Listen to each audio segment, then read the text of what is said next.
हाल के सबब हालत हाल भी गई। क्या कहना खींचनी थी अपनी तस्वीरें जुनू, बैठे बैठे उसकी जुल्फे खींच ली। क्या कहने क्या शौक में कुछ नहीं गया, शौक की जिंदगी। क्या मैं बड़ा हसास हूँ, चूँकि मेरा ख्याल ये है कि ये मेरा आखिरी मुशायरा है और उसके बाद मेरा खेल ख़त्म होने वाला है।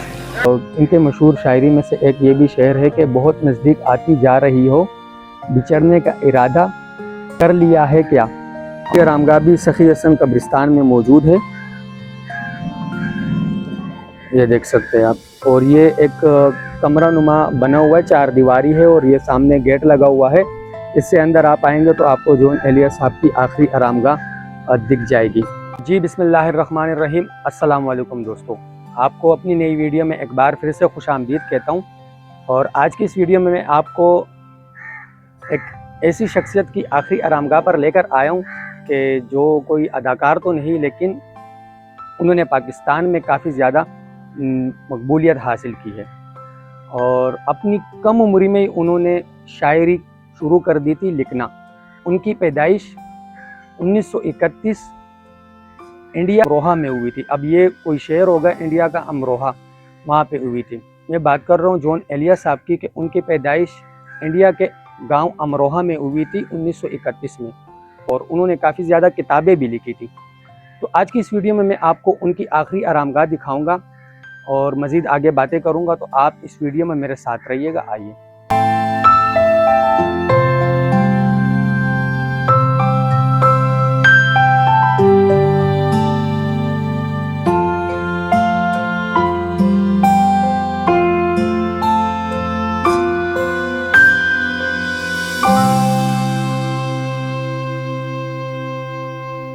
अच्छा, तो मैं जोन एलिया साहब की कब्र के पास पहुंच चुका हूं और जैसे मैंने आपको कहा कि जोन एलिया साहब की पैदाइश इंडिया के एक छोटे से शहर अमरोहा में हुई थी। अब अमरोहा इंडिया का कोई शहर होगा और ये देखेगा, ये जोन एलिया साहब की आखिरी आरामगाह है, ये आप देख सकते हैं। और इन्होंने कम उम्री में ही शायरी लिखना शुरू कर दी थी, ये देख सकते हैं आप।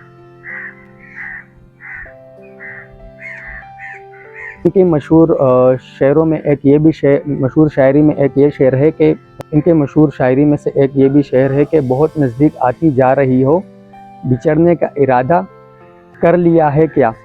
और काफ़ी ज़्यादा इस तरह की इन्होंने शायरी की, अब मुझे याद भी नहीं है। और इन्होंने काफ़ी ज़्यादा किताबें भी लिखी और मैं ये कहूँगा कि सिर्फ पाकिस्तान में नहीं, दीगर मुल्कों में भी जाकर इन्होंने काफ़ी बड़े बड़े प्रोग्रामात किए हैं। तो ये है इनके आखिरी आरामगाह। अच्छा, तो अभी कुछ लोग ये भी सोच रहे होंगे कि ज़्यादा जो हमारे फ़नकार है, अदाकार है और इस तरह के शायर वग़ैरह है 1960 के 50 के दिहाई के, तो ज़्यादातर इंडिया से आए हुए हैं। तो ये इसलिए इंडिया से आए हुए हैं क्योंकि ये पाकिस्तान आज़ाद होने से पहले के भी कुछ ऐसे अदाकार मौजूद हैं।